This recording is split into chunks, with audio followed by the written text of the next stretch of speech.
Today, I'm going to talk about the value of having an ongoing business financing strategy for your business.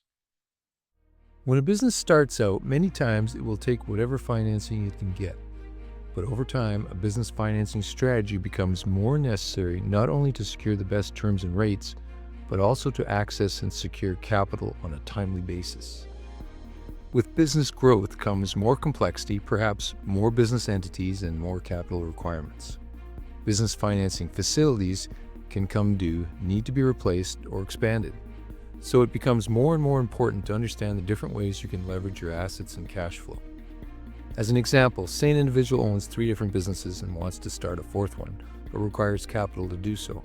One strategy could be to utilize the borrowing power of one or more of the other companies. But for this strategy to work, the additional financing being sought can only be secured if there are no terms and conditions or covenants attached to the existing businesses that would preclude this from happening. This comes back to having a semi-conscious financing strategy that always considers the needs of today and the needs of tomorrow versus signing up for anything you can get your hands on and worrying about the details later. Business financing can be a very tricky animal in this regard, as lenders are always going to take as much security and provide as much restriction as they think they can get away with in order to protect their interests. If you've planned ahead, then there should be enough time to negotiate terms that will secure the lender, but not necessarily restrict future financing options and flexibility to arrange financing.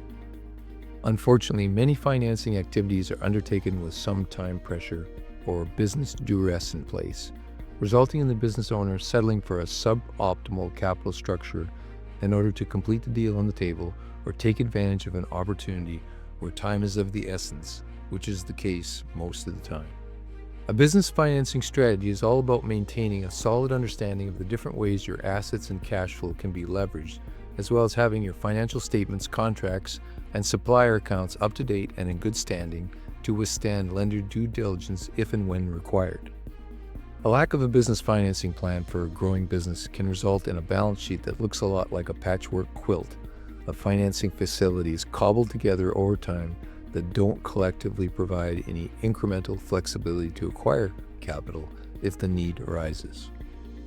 In many cases, especially when there are different types of assets involved, there can be many different financing approaches to consider, provided that the existing financing structure will allow for their consideration.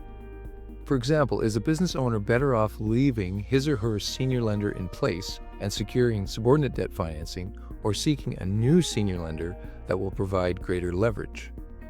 Is it possible to secure incremental asset-based lending on a priority basis? Can greater leverage be achieved by refinancing certain assets or combinations of assets? Is there more opportunity to cross-collateralize the other business entities, or will their existing debt financing facilities permit greater leverage and/or other lenders in a secondary or tertiary position? And so on and so on. The potential scenarios are almost endless. A solid business financing strategy can allow you to expand your business on a timely basis, take advantage of acquisition opportunities, and generate the necessary capital to deal with down cycles or even cash flow losses in a timely manner. The lack of an ongoing financing strategy can leave you scrambling for money and may result in lost opportunity or even business failure when economic circumstances go against you. So, if you have a business financing problem, challenge, or requirement that you need help trying to solve, then I suggest you give me a call or send me a note to the contact information at the end of this video. And I wish you all the best in your business financing endeavors. Take care.